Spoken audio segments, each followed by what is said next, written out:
Rams. Quarterback, Southern California.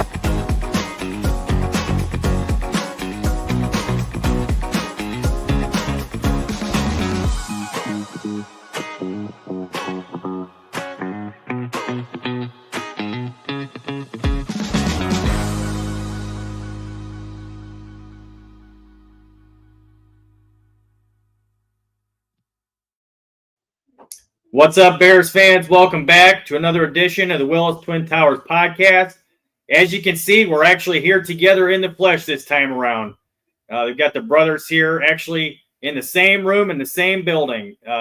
Surprised this is the first time it's happened, considering we have the show for over a year now, but for whatever reason, it just now worked out that way. Unfortunate turn of events that our team just keeps, losing the way they are. These ass poundings just continue to commence, but in any case, we'll get into the game a little bit later.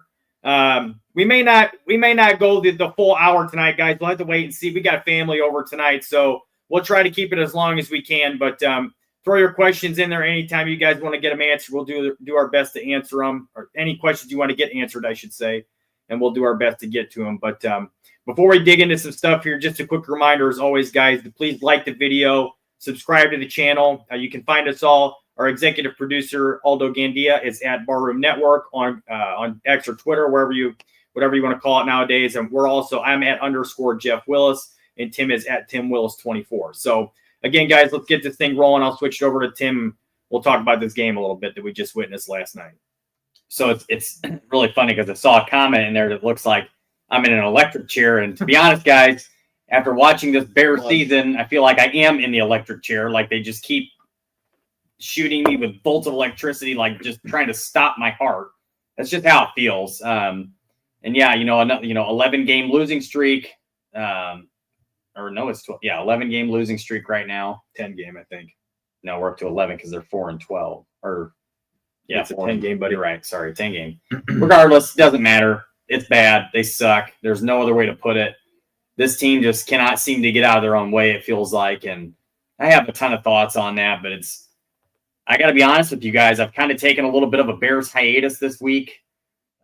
They've just put so much stress isn't the right word. I would say it's more, I'm just so disappointed in this team and this season, and it's just heartbreak after heartbreak. And now this team is just playing awfully. They're not, putting up 3 points last night, it's inexcusable. It's just bad. So I've not, followed everything like I normally do. I haven't watched all the same podcasts I normally do. So I just felt like a break was needed. Obviously, I want to still do this with you guys, and I still watched the game last night. For whatever reason, I decided to waste my time doing that, but I did. And before we get into anything Bears, we haven't been on the show since this happened, but I just want to send out my heartfelt, I don't know if condolences is the right word, but for all of those at CHGO who were laid off, sad situation that went over there. I have my opinions on that. We can save that for another time, but I do want to send out, my feelings for those that did lose their jobs in that scenario. There was a lot of great guys on that network that I really enjoyed listening to and appreciated their reporting. Nick Moriano comes to mind for the Bears. He was their reporter at Hallis Hall, and he was one of them that was laid off. Nick seems to be a great guy. I don't know him personally, but he does a great job for that. He did a great job for that network and really gave them good reports from the locker room. And he seemed to have a great relationship with the players and the coaches. So heart goes out to all those guys. And there were more, obviously. There's the Sox guys, of course. Herb Lawrence was let go. Vinny Duber, very, very good at what they do. Yeah, both of them. That's unfortunate.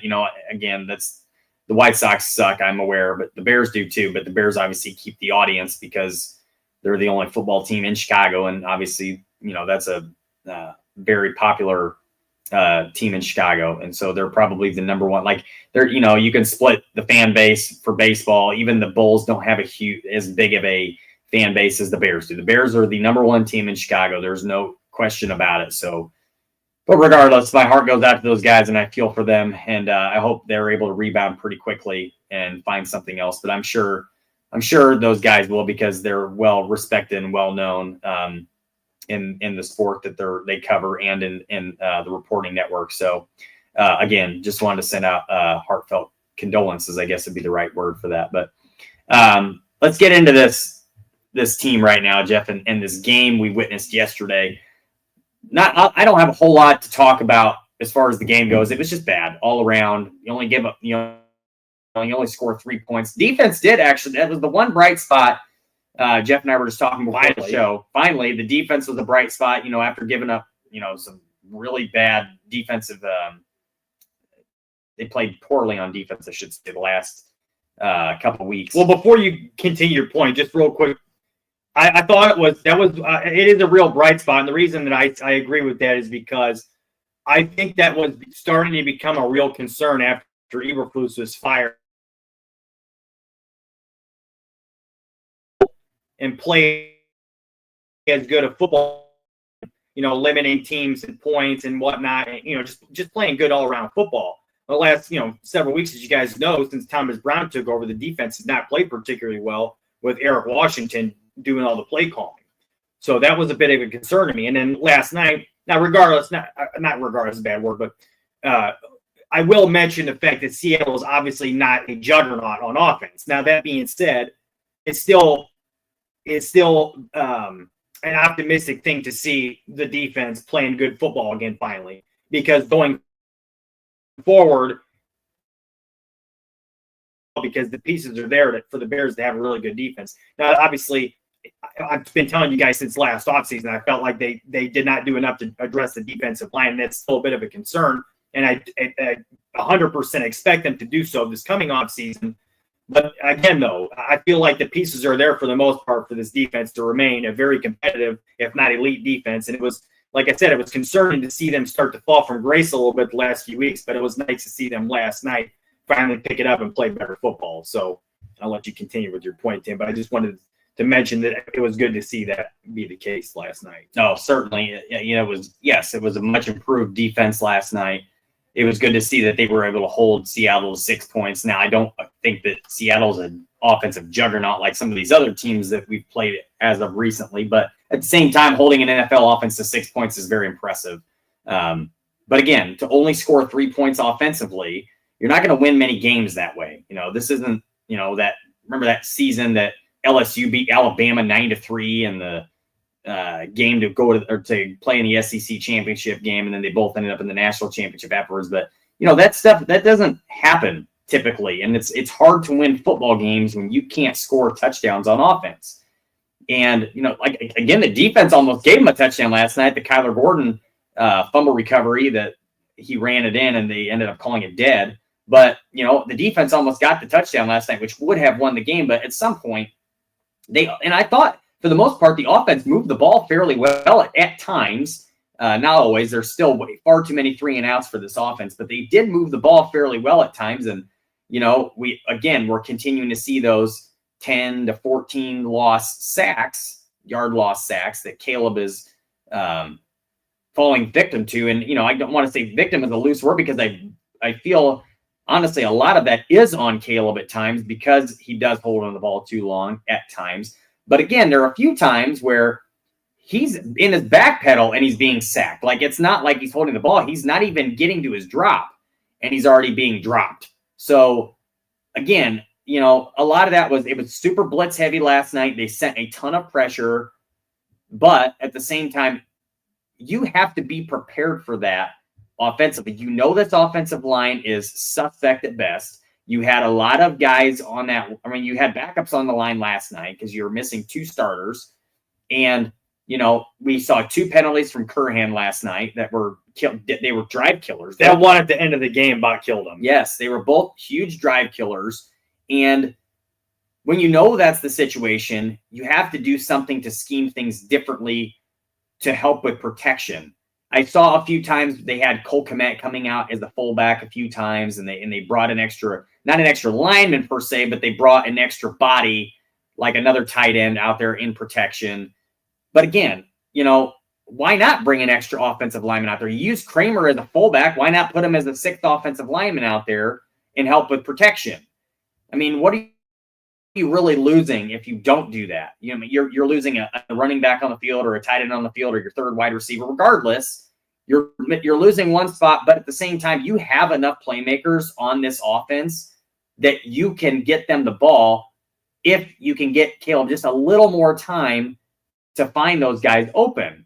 I thought DJ Moore had an excellent game last night. He did a great job of getting open for Caleb. There was that one play on the scramble drill where that was a great catch where he went up and got the ball. That was thrown a little high on the scramble, but it was a great play by Caleb and by DJ.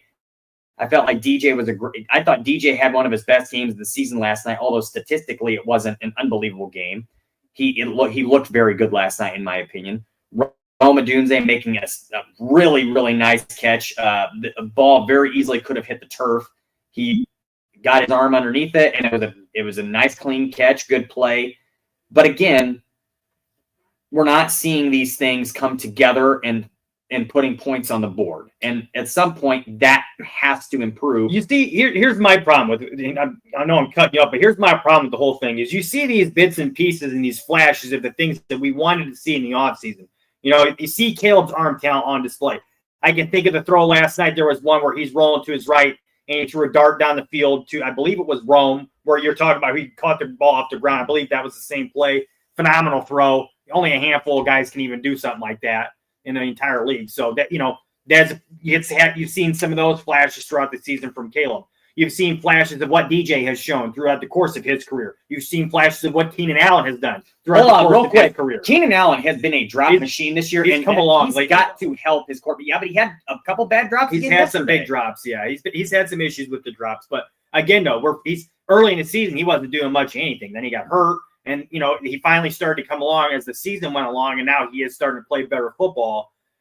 Rome is starting to come along and starting to show you why he was drafted number 9 overall. We're seeing those pieces from him. In my opinion, he has by far the highest upside of any of the receivers on the roster. I think he's by far been the best rookie wide receiver this year. I know this. I don't know about that. I know statistically he doesn't have the same numbers as some of those guys, but just watching tape and seeing these guys on the field, Rome has had a very, very good year. He gets open all the time.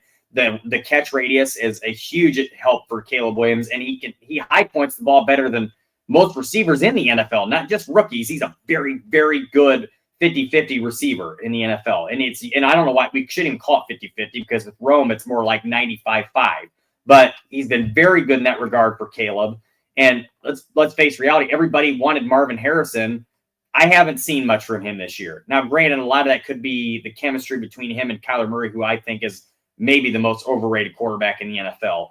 But regardless, he hasn't had a great year. Neighbors has been hurt a lot this year, and that whole situation in New York is atrocious, even worse than the Bears possibly. But again, Rome has just been consistent for this team. Now, granted, again, like I said, the numbers haven't really been spectacular. But again, there's a lot of mouths to feed here, and the offense has been very stagnant, so we're not seeing a whole lot of the volume.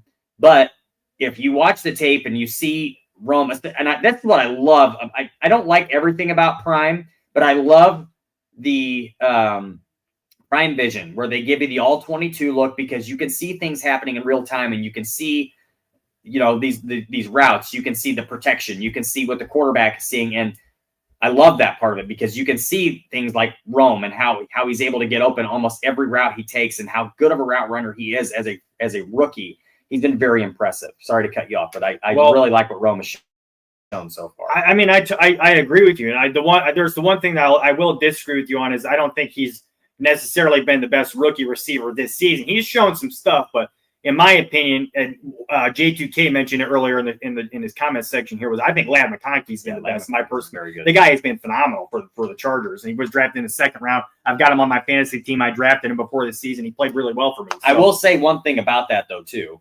Look who his quarterback is. I mean, Justin Herbert is a bona fide. Justin Herbert might be he's definitely one of the top 3 most talented quarterbacks in the NFL. And you could probably make an argument that arm talent wise, he may be number 1 even. Just unbelievable talent at the quarterback positions. And he's not, you know, he's an established veteran. So that could be part of it too. Although I agree, McConkey has had a very, very good year. Well, to go back to the point I was trying to make in the first place, I was mentioning to you guys the flashes. You know, you've seen Caleb's flashes with his arm talent. You've seen Rome's flashes with his receiving ability. You've seen the flashes that Keenan and DJ have shown in their past, in their careers. You've seen the flashes of DeAndre Swift and his dynamism that he's shown in his past. But the problem is we have not seen it all come together collectively very often at all. It's not been anywhere near consistent enough. And the underlying factor behind all of this, as most of you guys would agree with me, I'm sure on, is the offensive line play has just not been good enough throughout the entirety of the season. They've not been good enough. No matter who's in, when they've been healthy, they haven't been good enough. So, yes, are a lot of these sacks on Caleb? They absolutely are. He's a rookie quarterback. He's going to make mistakes. As a matter of fact, Aldo had a comment from King Book World on the screen earlier. If you could put it back on the screen when you get a chance, Aldo, I'd like to read it off. But he made a great comment about how Caleb's a rookie, and he's going to make mistakes, and he will, and he has. And there have been some issues in that department. He's had some real issues with his accuracy down the field since the season began. I don't know what happened to it. But here's the comment that King made. It's almost like Caleb is a rookie. Funny he can't make mistakes, but the rest of the class can. He's talking about the rest of the quarterback class that were drafted around him. And while some want to throw up stats besides a 5-touchdown difference, Caleb has stats on par to Jordan Love. He's really got it's statistically, he's not had a bad season. If you look at Caleb's statistics and you're not, so let's just put it this way. If you're not a Bears fan, you haven't watched a single Bears game, and you're just strictly looking at Caleb Williams' statistics, you would not in a million years think he's had a bad year. I mean, Look at throwing for over 3,000 yards, double-digit touchdowns, 6 interceptions, I believe it was. And the last one wasn't even on him. He just threw the last one in the last game, and it was on a throw. Basically, when you had to have it to win the ball game, and he hadn't thrown one. 50 I was just going to say he hadn't thrown one in over 350 passes. So you're talking about a kid who, there's been a lot of success with the other quarterbacks in his class. Their teams have played better. And because of that, it's probably overshadowed his play a little bit. Now, that being said, he has not been perfect by any stretch. He's had his issues, as we've mentioned many times on the show. He's had the downfield issues. He's had some of the issues with taking sacks in crucial moments where you just got to get rid of the damn ball. But he's also shown, as I mentioned a few minutes ago, some of those flashes of the thing we saw him doing in college. Some of those throws on the run, where he's just making something out of nothing. But he's also shown an ability to play within structure too. He's done it. He's done it this year within structure. He's been inconsistent with it, and that's what he needs to build on, is that consistency, the footwork, some of the issues that he's had with the accuracy and stuff. So that's really where Caleb's issues in lie. But again, as I said before, the common denominator here with the offense, in my opinion, and their struggles has been the offensive line play. They've been so inconsistent. The one guy who's played pretty well has been Darnell Wright. The rest of them have been very just subpar at best. I mean, really. I mean, Shelton is if you look at the metrics, he's played okay. But really, anytime this guy goes up against somebody who has any kind of power, he gets overwhelmed. He just doesn't have the strength to hold up. So they definitely need a center. I would not be surprised if 4 out of the 5 offensive linemen on this team starting next year were different than they are right now. Yeah. Wouldn't shock me one bit. So I'm curious to see how that's going to look. But again, that's the comment. And we told you guys this before the season started. I mentioned many, many times that my biggest concern before the season started was the offensive and defensive lines, the trenches. And that was a real shock to me that was the case, because as you guys know, Ryan Poles was an offensive lineman. You would think that he would understand that the proper way to build a team is from the inside out, especially considering the fact that some of the Chiefs teams that have had struggles with Patrick Mahomes were the ones whose offensive line struggled, and he got beat up over it. Then what they do, they went and fortified their offensive line. They got the best trio of interior offensive linemen in the league right now. They're dominant. They're probably all Hall of Famers at the end of the day. So it's like you see this going on. Some of the best quarterbacks have some of the best offensive lines. That is not an anomaly. There's something to that, guys. And if Caleb was protected a little bit better, he probably wouldn't take as many sacks, but he probably wouldn't have as many of those sacks that he has been a part of, if that makes sense. So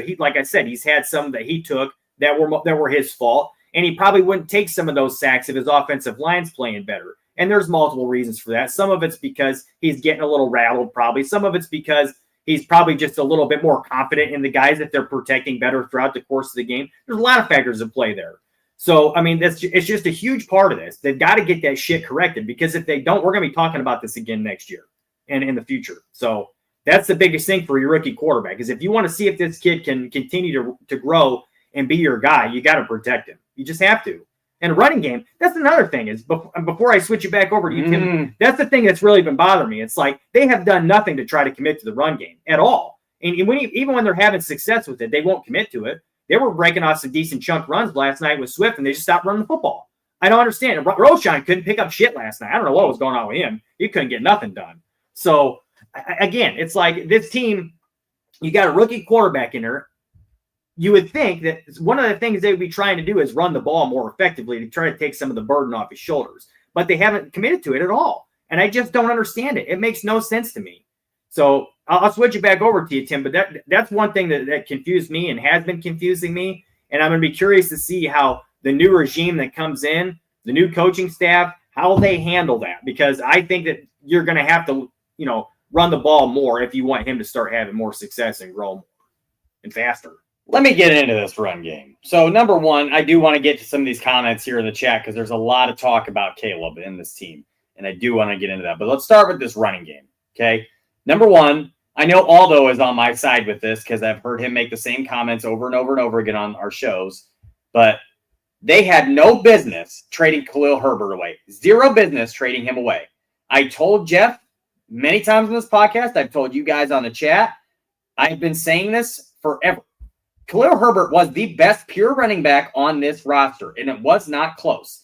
DeAndre Swift has the home run capability. DeAndre Swift has the outside zone speed capability. Cannot, for his life, run between the tackles. Has no ability to do that.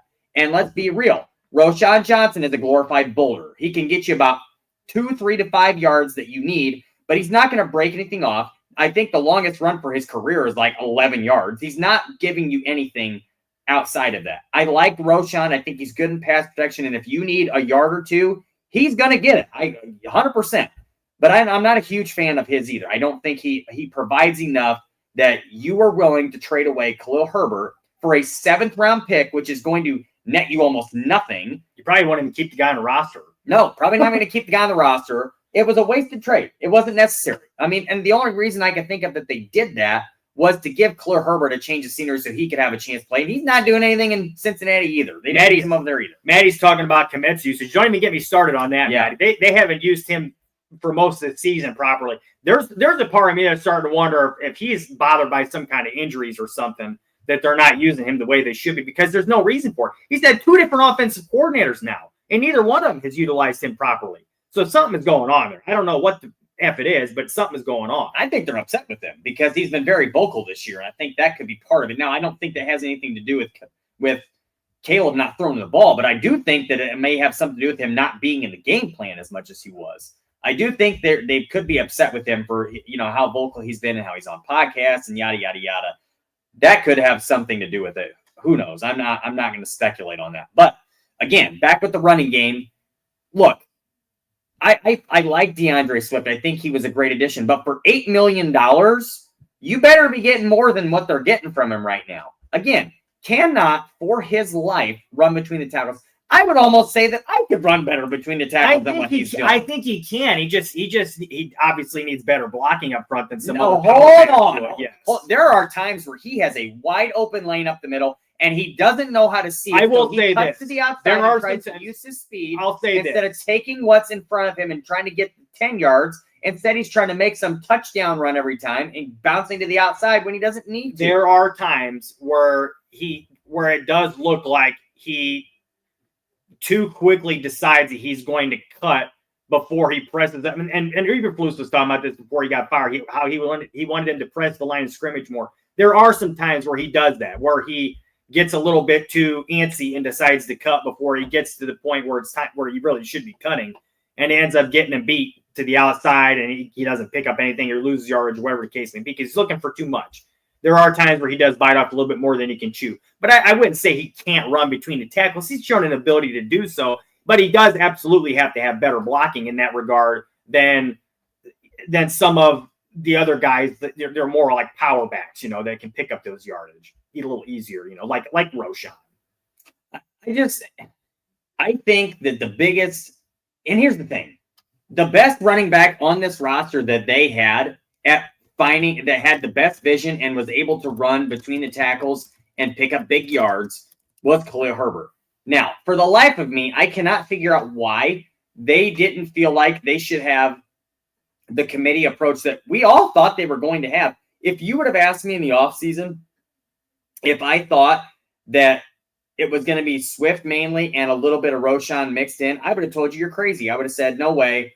It's going to be a committee between, at the very least, it's going to be a committee between Swift and Herbert, because Herbert still offers you that the vision, and he can still pick up huge. He's known for picking up huge chunk yards. That's what he does, because his vision was excellent, and he's able to find the holes. And as soon as he finds it, he bursts. Swift does not find holes like that. He is an outside zone runner. He likes to find the outside edge and try to run around people. Now, he has the speed to break it open, yes. But if it's not there, it's not there. And unless there is something open for him to hit that spot, he's just not going to do it. And and there's a reason that Detroit didn't want him. There's a reason that Philly didn't re-sign him. They very easily could have signed a different running back in the offseason. You paid him what you paid him. Let me put it to you this way. I was not on the Saquon Barkley bandwagon. I thought that would have been a waste of money because they had good running backs here, and I thought that was expensive to pay $13-14 million a year for a running back, especially one who has health concerns. But I'll tell you this much: for $5 million more a year, I take Saquon Barkley in a heartbeat, because he has been unbelievable for Philly this year. Now, granted, their offensive line blows Chicago's out of the water. However, Saquon has been a machine. Like, he has been on another level. He's about to break the rushing record. Like, the guy has been a beast. So, again, like I said, the whole Khalil Herbert situation I never liked. I still don't like. I'll never understand. And that's one of the, to me, everybody wants to talk about the Nate Davis and the Chase Claypool. And I'm sorry, the way that Khalil Herbert was handled here at the end and this season in general may be the worst of all of them, just because you had a guy who could play for you and play well, and he played hard, and he didn't miss practice. He didn't have excuses like some of these other guys do.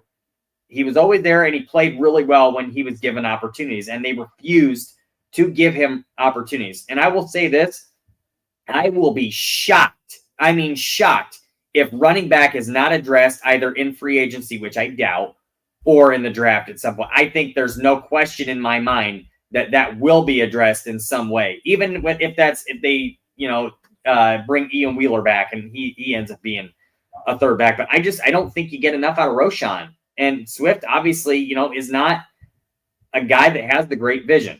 Now, before I go back to Jeff, I want to get into these comments, because we're seeing a lot of stuff about Caleb Williams, and there's a lot of negative feedback in here from people. I see the Tyson Bagent fake account we've got here, the TB17. I'm sure it's just a fan account, but regardless, look, I like Tyson Bagent. I for sure think he's got a ton of upside. Before you continue, let me just say we are extremely lucky to have Tyson Bagent as our backup quarterback. Yes. Okay. But I want you guys to keep all that in mind. Tyson Bagent is a backup quarterback. Now, I'm sorry to cut you off, Tim. I'll get right back to you. But the point I want to make here is this, guys. When we think about arm talent in the NFL, we have to consider, as far as quarterbacks are concerned, okay, there are certain throws that quarterbacks in the NFL have got to be able to make. Sure, Tyson Bagent can throw the ball down the field once in a while, but there are tight window throws and throws to the sideline that Tyson Bagent just does not have the arm strength to make. He just can't make those throws. It's unfortunate. Like I said, he's a very, very, very, very, very good backup quarterback, and we're very lucky to have him. But he just doesn't have that, guys. I'm sorry, TB17, but he doesn't. Go watch the film. He's not going to make those kinds of throws. However, again, he is a very, very, very good backup quarterback. And when he comes in and he gives you a chance to win the football game because he's such a good backup, that's a good thing to have. And I would not be surprised if the Bears would do everything they can when his contract is up to try to keep him around. So, look, again, TB17, Caleb is a rookie. He's going to have his rookie mistakes. That's how it goes. He's a young player. He just got into the league. Tyson Bagent played a ton of snaps in college, way more snaps than Caleb Williams did. So we have to consider all these things, too. That's real. So in any case, you have to give the kid a chance to grow. I think it was really unfair to Caleb Williams before the season started. All the expectations that were thrown on him. We're part of that, too. Of course, we all thought that that he had a really good situation around him to play good football. I will say this too, but yes, TV17, I realized he was a rookie. But again, like I just said, he played a lot more snaps in college, Now, again, though, as I was just saying, when you talk about this, we have to consider the fact that we were a little bit overzealous, I guess to be the right wording for this, with how we saw this roster before the season. The offensive line was a much bigger issue than we gave it credit for. Now, sure, they brought in weapons that we thought would be helpful, and they have been to an extent, but it's like we were definitely overzealous if we thought that Caleb was just going to come in and, be a Pro Bowl level quarterback right away. It doesn't happen very often. Greg was saying it on his show for months after the draft was over. Like, guys, don't expect this. He's a rookie. He's going to have his struggles. CJ Stroud is basically an anomaly, and he kind of was. CJ Stroud has regressed a little bit this year, if you're being honest and watching football. So The fact of the matter is, sure, Jaden Daniels has played well. Another guy played a lot of fucking snaps in college, a lot more than Caleb did. So the talent's there. I will say this. Again, though, like I mentioned before, Bagent's a really good backup. He's a great guy to have. Okay, I wouldn't want to have anybody else at this point. Hurry up, because I want to address a comment. But here. Caleb is the starter, and there's a reason he's the starter, and he has the ability to be a top 5 quarterback in this league if he reaches his ceiling, which is the goal here. Okay, that's the goal. Okay, so there was a comment. Let me find it. It was about. Oh, here it is. Chris says, the media said that Caleb was the guy and everybody listened and obeyed. Let me be very, very clear on this. Jeff and I, all the way up until Justin Fields was traded, he would know. All the way up until the point that Justin Fields was traded, we said, keep Justin, trade the pick, get the assets. We said it from we were not sold on Caleb Williams. We're huge Notre Dame. It wasn't so much Caleb Williams. It's just we've seen this shit show over and over again with the Bears before. So we had concerns about it, obviously. Well, and we had concerns because of all the things that we were hearing about Caleb the person, not so much the talent. There was a lot of smoke going up at that time, and obviously all that's been squashed and none of that was accurate. But, however, we are huge Notre Dame fans, like I mentioned. And that game against Notre Dame worst game he's played. It was the worst game he played. It was bad. It was really bad. And so, of course, we looked at it like, well, is this the guy we really want to, is this the future we want for the Bears? Is this the guy? And it took a lot of convincing. We watched a lot of tape and we went through and, heard a lot from people. And we came to the conclusion that, yes, this is probably the right decision. And within a few weeks of training camp, we knew that, the talent, it wasn't close. Like Caleb Williams was the better quarterback than Justin Fields, at least arm talent. No, it wasn't even close. But, again, like I said, we were fans of keeping Justin and trading the pick, right? Now, so to say that we listened to the media is completely false because we didn't. We were actually against the media narrative on that. And we even said that, like, we're not part of what the media wants to do. Like and if you guys also watched our show, you would see that we had Herb Howard on here the first time he was on, and we discussed that in depth, that we all were in agreement that, keep Fields, trade the pick. So anyway, regardless, back to this conversation now. Tyson Bagent, again, I agree. Like Jeff said, we're very fortunate to have a quarterback like that, a backup quarterback. Again, though, guys, we saw him play 4 games. It's not like we've had this humongous sample size to know that he is the second coming of Christ. This isn't like this is the Chicago Bears. What have we seen from them with every quarterback that's come through this building?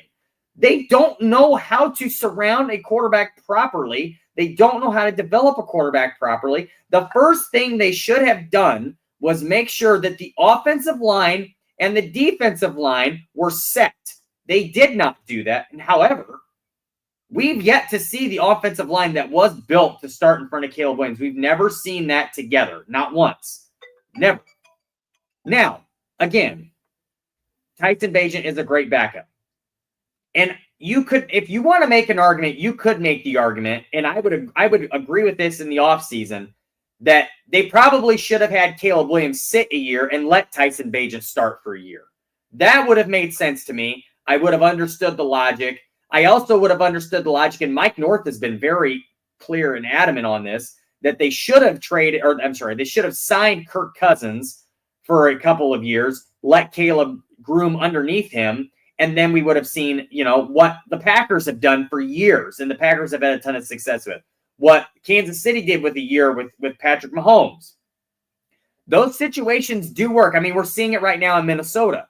They had, oh my gosh, J.J. McCarthy. He was going to sit, I know he's injured, but he was going to sit a year anyway. Darnold was going to be the starter for the season unless something bad would have happened. He would have been terrible. Then they would have brought, but Darnold has been very good. He's probably the comeback player of the year in the NFL, and it's probably not close. So you could certainly make the argument that maybe they should have started Bagent and then let Caleb groom. And I would have supported that. I've even mentioned that before, that I thought that would have been a good option. However, that's not the situation. That's not where we're at. Caleb Williams is the quarterback. You either need to get with the program or go find another team, because that's who the quarterback is right now. They've invested a lot into this kid. They're basing their next head coach on who can not just develop, but who is the best person to pair with this quarterback. That is, above all, the number one thing that they're concerned with. So you guys need to understand, he is the guy. He's going to be the guy, at least for the next 3 years. They're going to give him every opportunity to be the best quarterback the Bears have ever had, and one of the top quarterbacks in the NFL. He's going to have every opportunity to get there.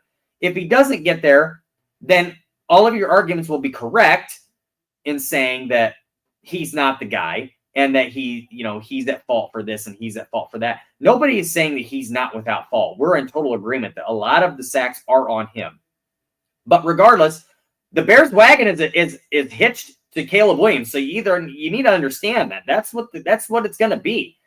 Tyson Bagent's not going to be the starter, and the Bears are not going to trade him anytime soon, because maybe after next year, and then they can maybe get some good compensation. But why do anything with this guy when you have one of the best backups in the NFL? They're going to use him in that regard. They're not paying him anything.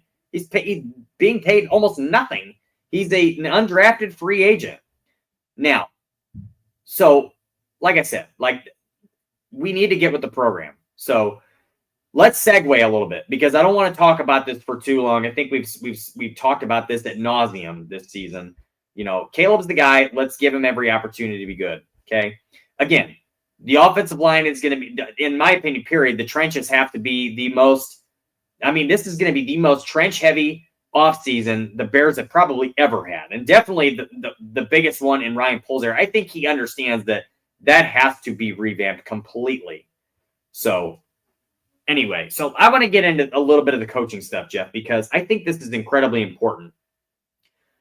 There's a lot of stuff coming out right now, including, we heard yesterday afternoon that Pete Carroll is interested in the Bears job and he wants to come back to coach, and that's the team he's interested in. I'm sure among others as well. And the Bears are interested in sitting down with him. That was reported by Albert Breer. And Albert, if you guys don't know this, Albert Breer has been the guy that's been in the know in Chicago. He's been the one that's been given the information. They like him a lot. I don't think they're a big fan of Schefter for whatever reason, or at least Ryan Poles isn't. They've been given the information to Albert Breer. So if you hear Albert Breer report something on the Bears, you can probably bet that it's accurate. So anyway, going into this, there's a lot of smoke and a lot of speculation. Everybody wants Ben Johnson. That's like the guy that everybody's looking for, especially after the last Detroit game. And, if you guys don't know this, he had a lot of rave reviews about Caleb Williams, talking about how the ball, you can hear it whistling through the air when he throws it. He's a big fan of Caleb's arm talent. There's no question. So, if you guys, you don't like Caleb, but you want Ben Johnson, I can tell you right now, he's a fan of Caleb Williams. There's no doubt in my mind. And I'm telling you right now, if he could develop the kid, he would rather have him than Jared Goff, because the arm talent's not even close. Anyway, going into this, like I said, Ben Johnson's the guy everybody's talking about, everybody wants. But I don't think that's the end-all be-all, and I'm not even so sure that Ben Johnson wants to be with the Bears. Again, the other part of this is the thing we've heard ad nauseum is a leader of men.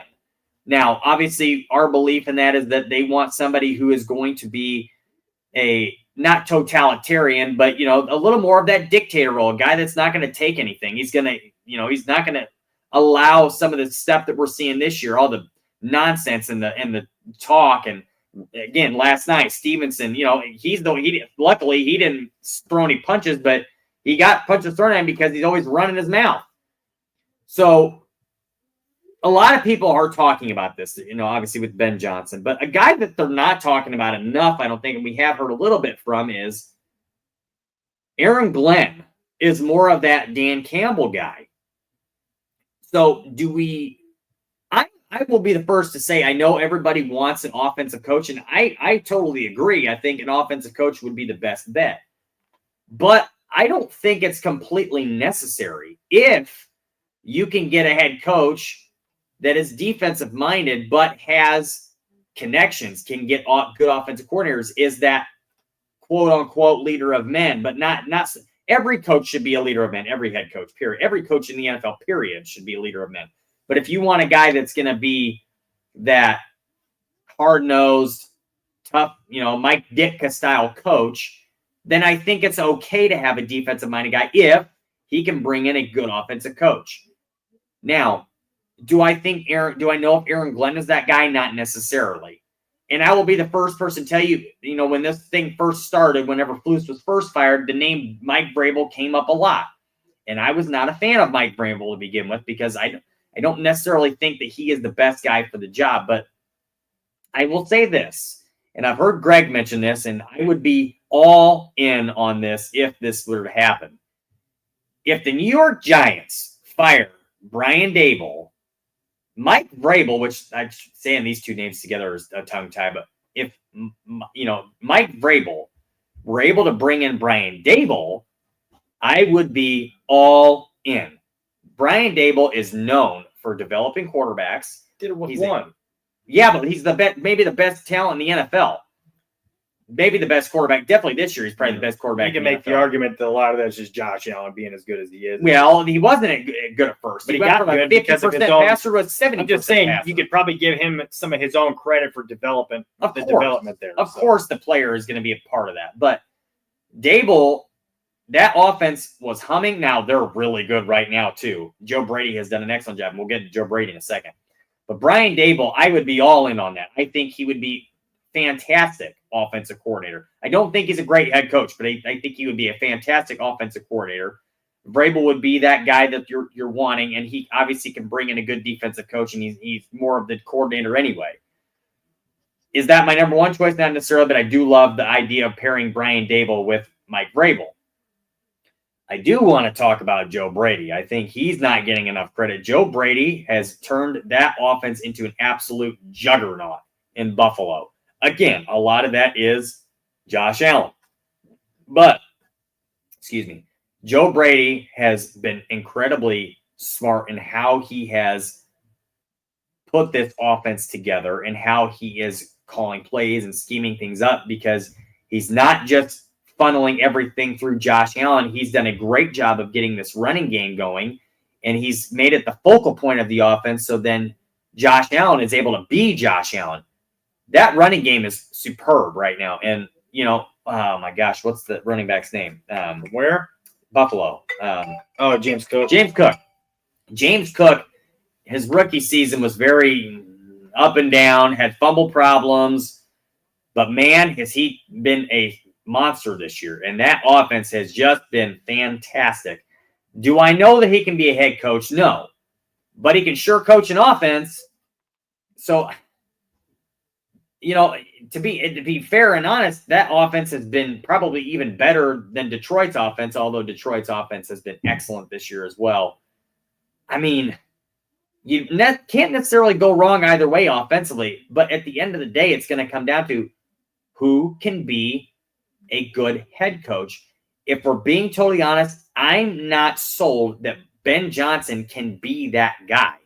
Just from hearing him speak and from what I've heard from the Lions beat reporters, they're not so sure he's that guy either. They say Aaron Glenn is that guy, but they're not so sure that Ben Johnson They probably is just that don't guy. want him leaving. And that could be true as well, but I don't know. I think there's a lot of I'll just say this. I don't want to dig into this a ton because we got so much time to talk about this in the next several months here, but there's obviously a reason for all the allure to Ben Johnson. The guy has done a tremendous job with the innovation of that offense and the play calling, and getting guys in different positions of success there with a guy like Jared Goff, who, in my opinion, I think he's a guy who needs protection to have success. And Ben Johnson's done a very good job with an elite level offensive line, mind you.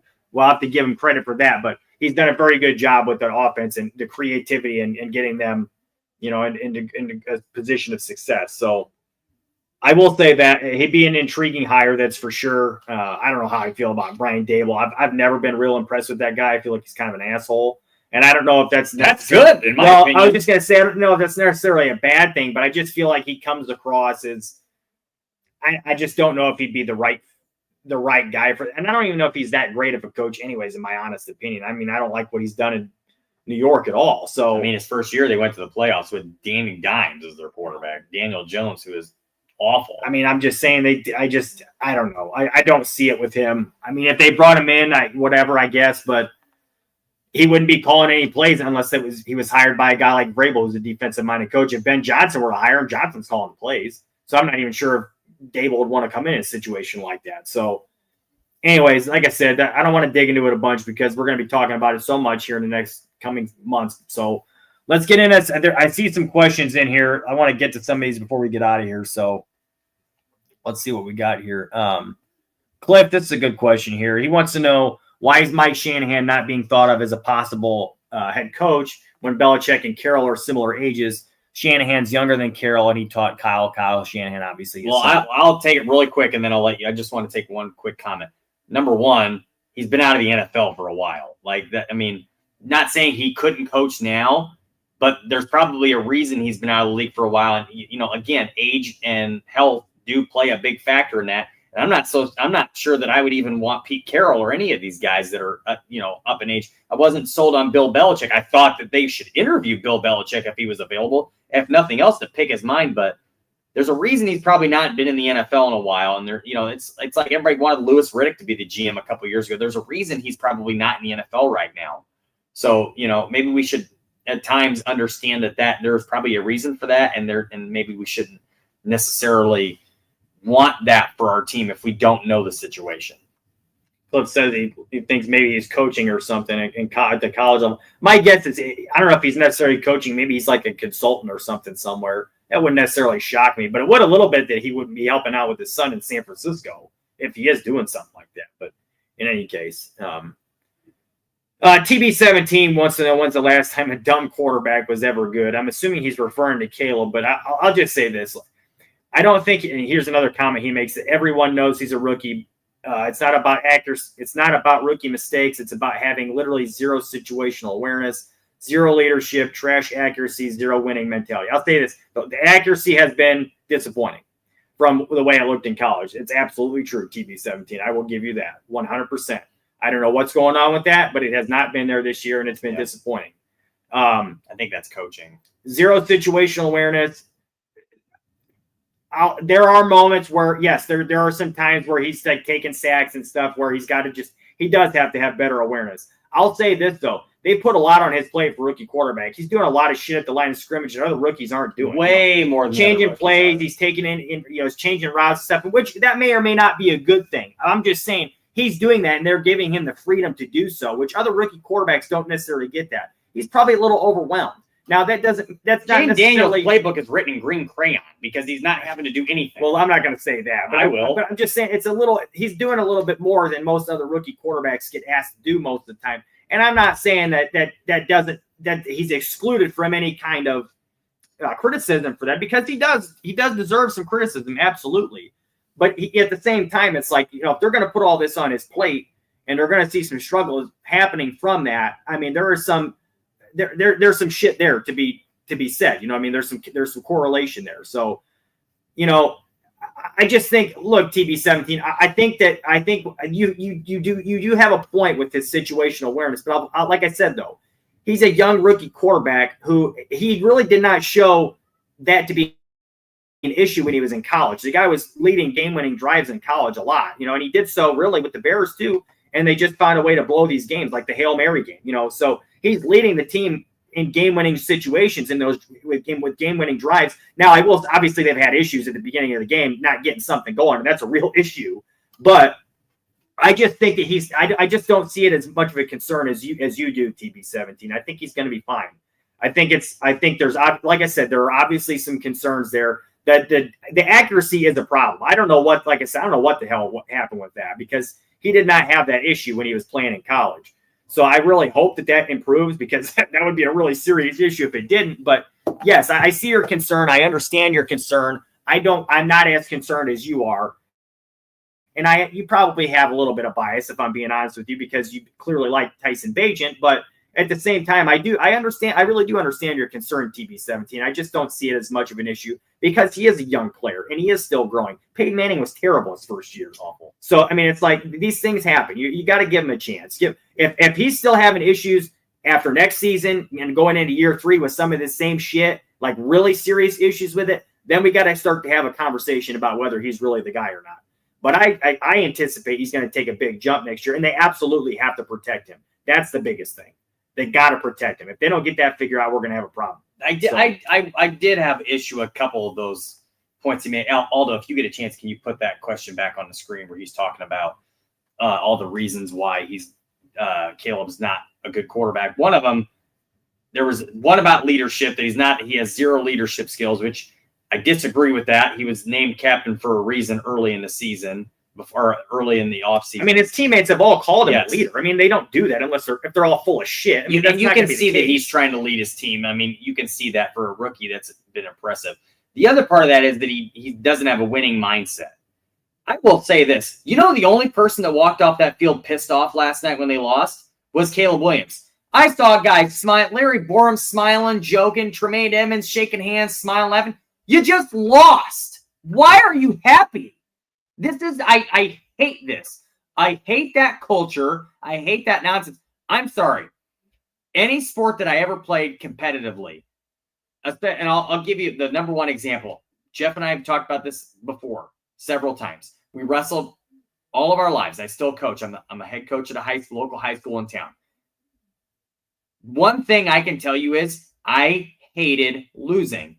If I lost, I wasn't off the mat laughing and shaking hands and joking around. I was pissed. I went on my own, and I was just pissed at myself and trying to figure out what I could do to go out there and win the next time. I was not happy. The fact that we're smiling and laughing, I don't understand it. Why are you happy? You just lost a game 6-3. You lost for the 10th time in a row. Why are you smiling? Why are you shaking hands and laughing with the opponent?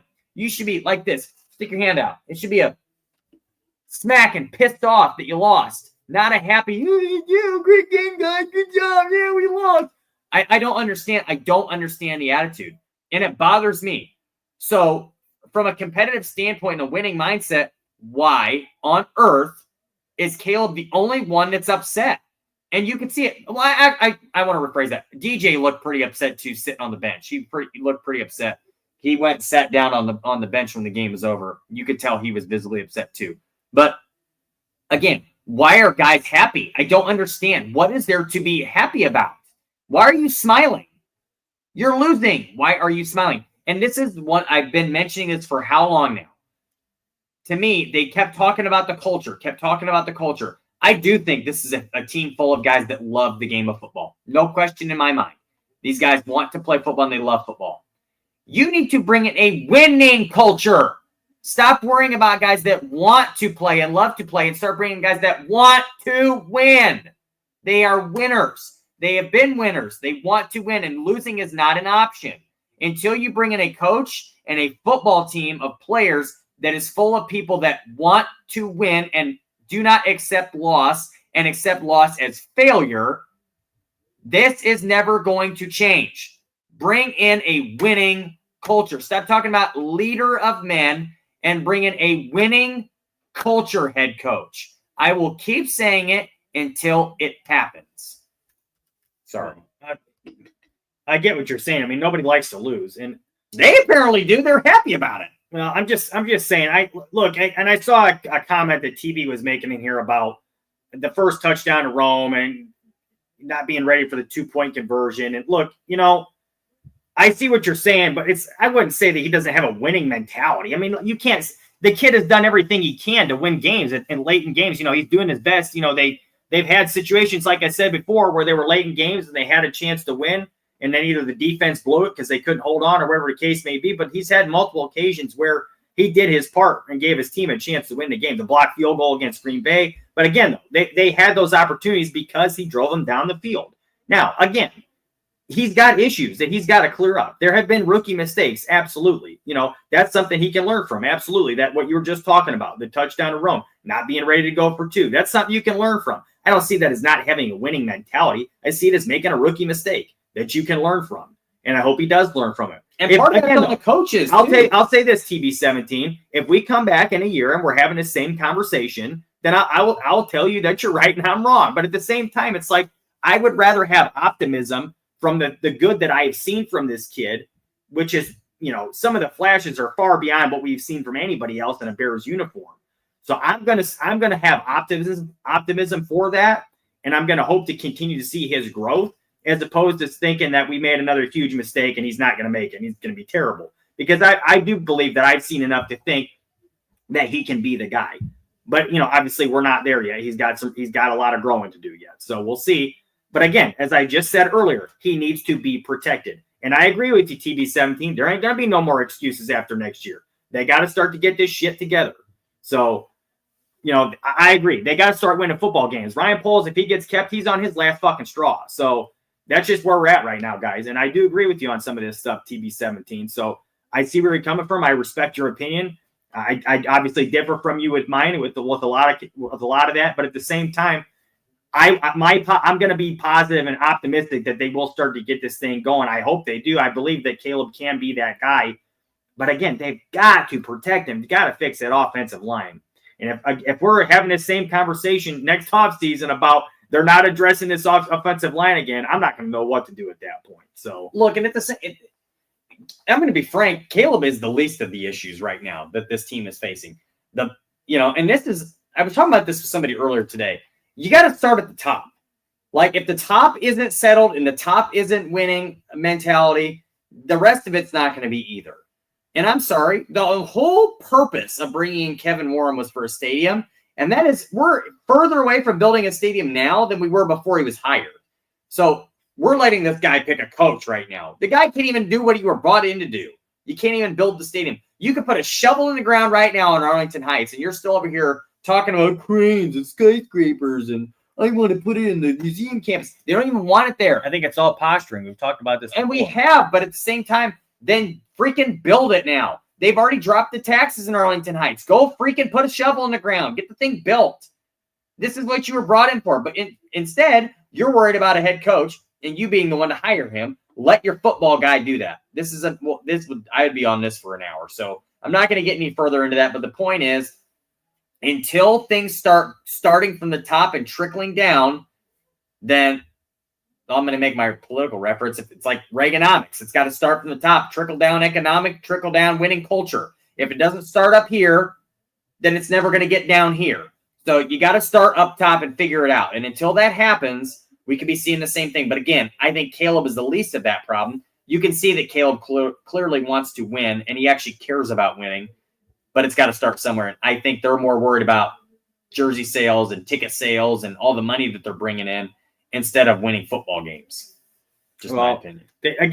Winning cures a lot of things. And if they start to win some football games, we're going to be in a different situation. But, I just think that, again, they've got to put him in a better situation. And we were wrong at the beginning of the season. Obviously, we saw that it looked like they put him in a good position. They had a lot of weapons around him to start the season off like it was going to be good. But obviously the offensive line was just not good enough, and they haven't been. And again, he's had his issues, clearly. He's had his issues with taking sacks too, so it's not all on them. But, they're not good. They're just not very good. And the best quarterbacks in the league have really good offensive lines. So it's a big part of it. And it's unfortunate that it is, but it is. So that's where we're at. We're going to have to just, we got one more game to see, just to see it this season. And, one more game of this shit show, and then we'll see what happens in the offseason. Hopefully they start to turn it around. But I think we're about out of questions. I think there was only really one more, and it was a off football question that Aldo had. He wants to know who wins in a fight between me and Tim. And I'm just going to put it to you guys this way. how do I say this nicely? Tim don't want none, guys. Let's just put it that way. He don't want none. All right. So Shaking in my boots right now. he don't want none. I'm so terrified. Let me ask you. Hang on, before we continue further, Jeff. Why don't you tell everybody the story of our birth?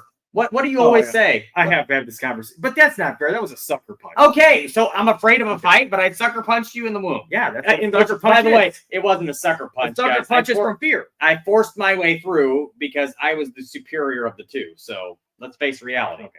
It took Jeff 8 minutes to recover from that knockout punch. I will tell you guys this.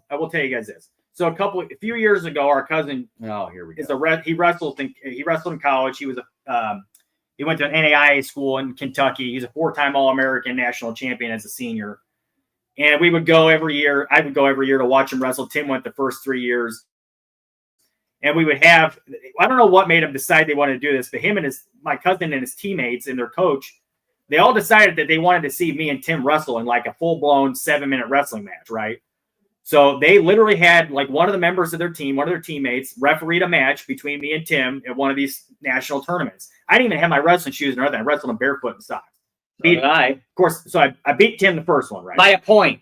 Beat him the first one. By a point. So then the second year we do this thing again, right? This time we've got our wrestling shoes and everything. We're ready to go for all this. They make like a one of those posters and stuff for us, for the matchup. It was actually pretty funny. But guess what, guys? We wrestled again. Guess who won again? By a point. Again. I don't even remember what the exact score was, but it doesn't matter. Who won? By a point. Both times. Your boy. So anyway. Your boy was also he also had about 25 pounds on me at the time.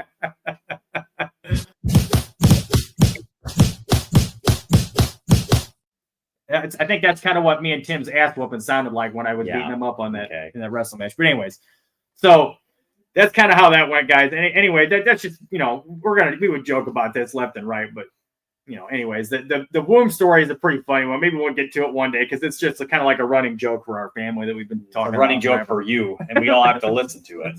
So, anyways, we're out of time, guys. It was a good show tonight. It was nice to have the two of us together here in person, in a room together, and not have to do the whole remote situation like we always do. So we hope you guys enjoyed tonight. I don't know if we'll be on next week or not. I have to see. I've got some traveling to do on Thursday. I won't be back in California until Friday, so we'll have to wait and see what's going on with that. But we'll keep you guys posted as always. Before we get out of here, just a quick reminder, as always, guys, to please like the video, subscribe to the channel. You can find us here on at Barroom Network here on YouTube or wherever you get your podcasts from. You can also find us all at X or Twitter, whatever you would call it. Aldo is our executive producer. You can find him at Barroom Network. You can find me at _ Jeff Willis, and you can find my brother here, Tim, at Tim Willis 24. And until next time, guys, bear down. We'll see you guys next time we're here. Da Bears. The Willis Twin Towers podcast is a Barroom Network production. Jeff and Tim Willis are the co-hosts and co-producers. Aldo Gandia is executive producer. Music is licensed from Pond 5. Any copyrighted material used was done under the Fair Use Doctrine for commentary, criticism, and informative purposes. All of our programming is available in audio-only format by subscribing to the Barroom Network wherever you download podcasts. Videos are archived on YouTube.